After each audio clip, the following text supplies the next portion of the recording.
সুপ্রিয় শিক্ষার্থী, পঞ্চম শ্রেণীর গণিত ক্লাসে তোমাদের স্বাগতম। আমরা আজকে আলোচনা করব অষ্টম অধ্যায় 3 নম্বর যোগ্যতা ভিত্তিক প্রশ্ন নিয়ে। তোমরা সকলেই খাতা এবং কলম এবং প্রয়োজনীয় উপকরণ নিয়ে প্রস্তুত আছো।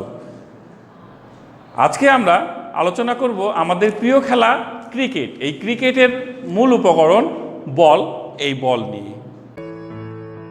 আজ আমাদের বাবু সোনার প্রথম স্কুলে যাবার দিন। একটা নতুন পৃথিবীর দরজা খুলে যাবে ওর সামনে। বাবু বাবু না, স্নেহ মমতা দিয়ে ওকে দাঁড় করানোর সামর্থ্য আমাদের রয়েছে, কিন্তু আমরা চাই ও নিজের পায়ে দাঁড়াতে শিখুক। সৃষ্টির শিক্ষা পরিবার উন্নত বিশ্বের শিক্ষা ব্যবস্থার মডেল অনুযায়ী পরিচালিত।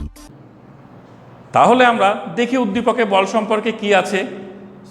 দেখি উদ্দীপকে দেখতে পাচ্ছি 60টি টেনিস বলের মোট মূল্য দেওয়া আছে, প্রথম 3টি বলের গড় মূল্য এবং শেষ 3টি বলের গড় মূল্য দেওয়া আছে। আমাদেরকে বের করতে হবে বলগুলোর গড় মূল্য কত, চতুর্থ বলটির মূল্য কত। তাহলে আমরা গড় মূল্য তো বের করতে পারি। কিভাবে গড় মূল্য বের করি? হ্যাঁ, রাশিগুলোর যোগফল ভাগ রাশিগুলোর সংখ্যা দিয়ে।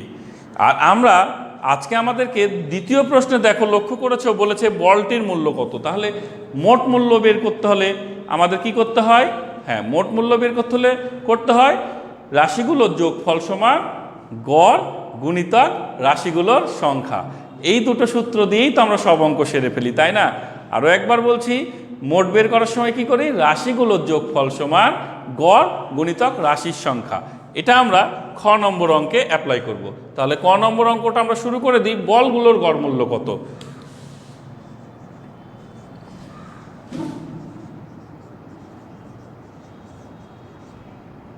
তাহলে বলগুলো বলতে কয়টা বল বোঝাচ্ছে? গুড। বলগুলো বলতে 60টি বল বোঝাচ্ছে। গুড। বলগুলোর মোট মূল্য কত? সরি, বলগুলোর গড় মূল্য কত? তাহলে মোট মূল্য দেওয়া আছে, আমরা লিখে নিই। বলগুলো অর্থাৎ 60টি বলের মোট মূল্য।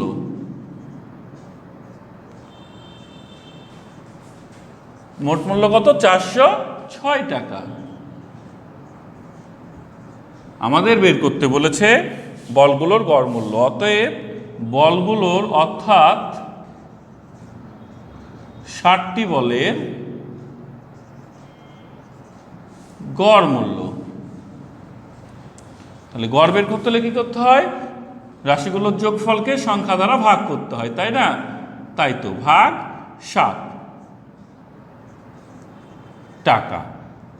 তাহলে এটার ভাগফল হলো 7 দিয়ে আমরা যদি 40কে ভাগ করি, 5 7 35, 5 বাদ যায়, থাকে 5 আর 6 56, 7 8 56, 58 টাকা। আমাদেরকে 58 টাকা করে দিলেই 7 জন এই বলটা পেয়ে যাব, তাই না? কিনতে 60টি বল। তাহলে গড় মূল্য পেয়ে গেলাম। প্রতিটি বলের মূল্য হচ্ছে 58 টাকা। দ্বিতীয় প্রশ্নে বলেছে চতুর্থ বলটির মূল্য কত। এই যে চতুর্থ বলটির মূল্য, এটা আমাদের কাছে একটু নতুন, যদিও আমরা সংক্ষেপ করেছি ছোট ছোট বিষয়গুলা। আরেকটু এখানে তোমরা গুরুত্ব দাও, ভালো করে একটু খেয়াল করো যে চতুর্থ বলটির মূল্য স্যার কিভাবে বের করে। আমি তোমাদের সাথে শেয়ার করেই বের করছি। তাহলে ক আমি মুছে দেব আগে।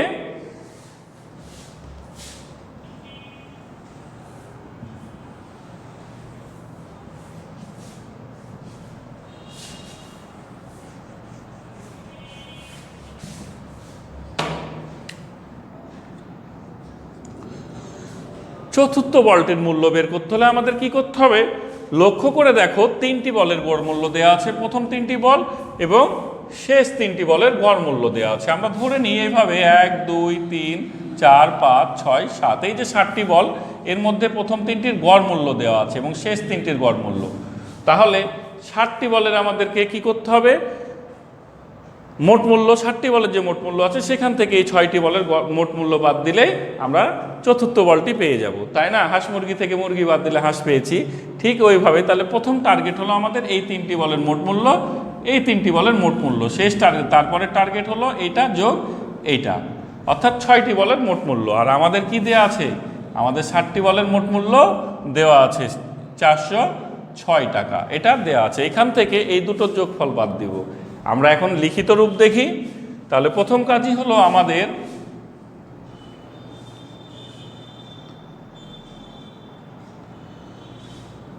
প্রথম তিনটি বলের মোট মূল্য। তাহলে মোট মূল্য কি করতে হবে? প্রথম তিনটি বলের হ্যাঁ গড় গুণ রাশিগুলোর সংখ্যা, অর্থাৎ গড় মূল্য এই যে 58 টাকা, রাশিগুলোর সংখ্যা হলো তিনটি, এই দুটো গুণ করতে হবে। তাহলে 58 গুণিতা 3 সমান 3 আষ্টে 24, 4 হাত থাকে 2, 3 5 15 আর 2 17, 174 টাকা। একইভাবে এবং শেষ তিনটি বলের মোট মূল্য, তাহলে শেষ তিনটি বলের গড় মূল্য ছিল কত? 55 টাকা। গড় গুণিতক রাশিগুলোর সংখ্যা, তাহলে 3 5 15 5 হাত থাকে 1, 3 5 15 আর 1 16, 165 টাকা। আমরা এখন কি করব?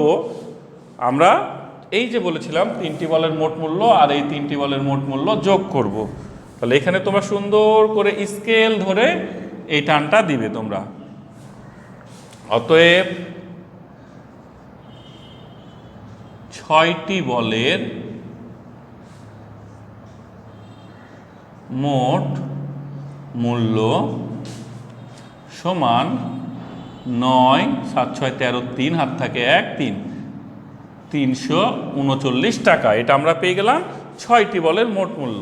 আমরা চিত্রতেই বলেছিলাম এই যে 7টি বলের মোট মূল্য থেকে 6টি বলের মোট মূল্য বাদ দিলে চতুর্থ বলটি পেয়ে যাব। তাহলে সুতরাং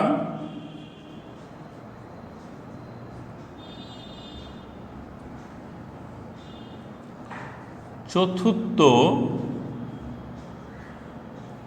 বলটির মূল্য, তাহলে 7টি বলের মূল্য থেকে আমরা বাদ দিব 406 বিয়োগ 339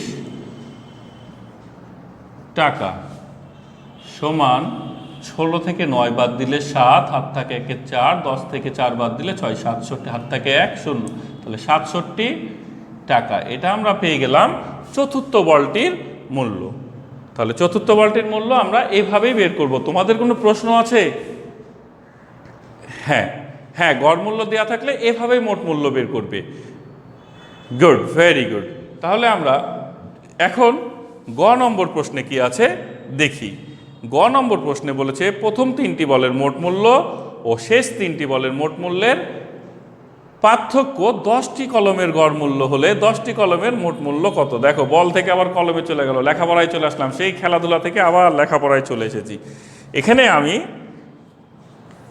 এখন যা করব এটা থেকেই আমি সমাধান করে ফেলবো, কিন্তু তোমরা কি করবে? নতুন করেই করা শুরু করবে। বলেছে প্রথম তিনটি বলের মোট মূল্য শেষ তিনটি বলের মোট মূল্যের পার্থক্য 10টি কলমের গড় মূল্য হলে, তাহলে আমরা এটা লিখতেই পারি।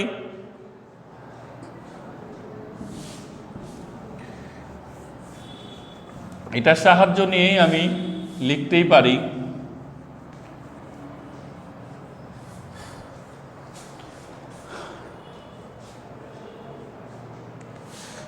আরো একবার দেখি, প্রথম তিনটি বলের মোট মূল্য শেষ তিনটি বলের মোট মূল্যের পার্থক্য, তাই না? এখানে খেয়াল করতে হবে পার্থক্য বলেছে। আমরা আগে কি করেছিলাম? মোট মূল্য বের করেছিলাম, এখন বের করব পার্থক্য। তাহলে আমরা শুরু থেকেই শুরু করছি। প্রথম তিনটি বলের মোট মূল্য এটা করব, শেষ তিনটি বলের মোট মূল্য এটা করব। এখানে অবশ্যই আমরা পাশে লিখব খ নং হতে পাই। এখানে লিখে দেবা তোমরা, এখানে লিখতে পারো সমাধান লিখে খ নং হতে পাই, এটা লিখে এভাবে করবে, ঠিক আছে? তাহলে অতএব পার্থক্য, তাহলে পার্থক্য কত হয় দেখে নিই। 14 থেকে 5 বাদ দিলে 9, হাতে থাকে 1, 7 7 মিলে গেলে 0, 1 1 মিলে গেলে 0, তাহলে পার্থক্য হলো 9 টাকা। এই 9 টাকা কি হবে? পার্থক্য 10টি কলমের গড় মূল্য। তাহলে এই 9 টাকা হবে 10টি কলমের গড় মূল্য। তাহলে আমাদের মোট মূল্য বের করতে হবে 10টি কলমের। Very easy. আমরা কিভাবে লিখব? আমরা লিখব প্রশ্ন মতে প্রশ্ন মতে 10টি কলমের 10টি কলমের গড় মূল্য 9 টাকা। অতএব 10টি কলমের মোট মূল্য, হ্যাঁ তোমরা বলেই দিচ্ছ 90 টাকা, ভেরি গুড, এক্সপার্ট হয়ে গেছো সবাই, খুব মজা, 90 টাকা। আমরা গড় নম্বর প্রশ্নেরও সমস্যার সমাধান করতে পারলাম। আসলে গড় অধ্যায়টা অনেক সহজ, যে কোনো অধ্যায়ই সহজ, যখন আমরা সেই জিনিসটাকে বুঝি, মজা পাই, তখন আমাদের কাছে সহজ হয়। আর বুঝতে না পারলে মজার বিপরীত শব্দ হয়ে যায় সাজা। তো আমি আশা করব আমরা মজায় মজায় এই অঙ্কগুলো করব। আমরা আজকে এই অঙ্কটা এখানে শেষ করলাম। এখন তোমাদের বাড়ির কাজ দেবো। বাড়ির কাজ কি? বাড়ির কাজ আসলে এই অঙ্কটাই তোমাদেরকে বাড়ির কাজ করতে হবে, অনেক প্র্যাকটিস করে না দেখে এই অঙ্কটাই প্র্যাকটিস করতে হবে, আর একই ধরনের অঙ্ক তোমাদের করতে হবে। তাহলে HW হচ্ছে 3 নং প্রশ্ন, এটা এই প্রশ্নটাই শীটের, তাই না? এটা হলো আজকে আমাদের HW। শিক্ষার্থীরা, তোমাদের আন্তরিকতার সাথে ক্লাস করার জন্য অনেক অনেক ধন্যবাদ। সবাই ভালো থাকো, আবার দেখা হবে পরবর্তী ক্লাসে নতুন কোনো অঙ্ক নিয়ে।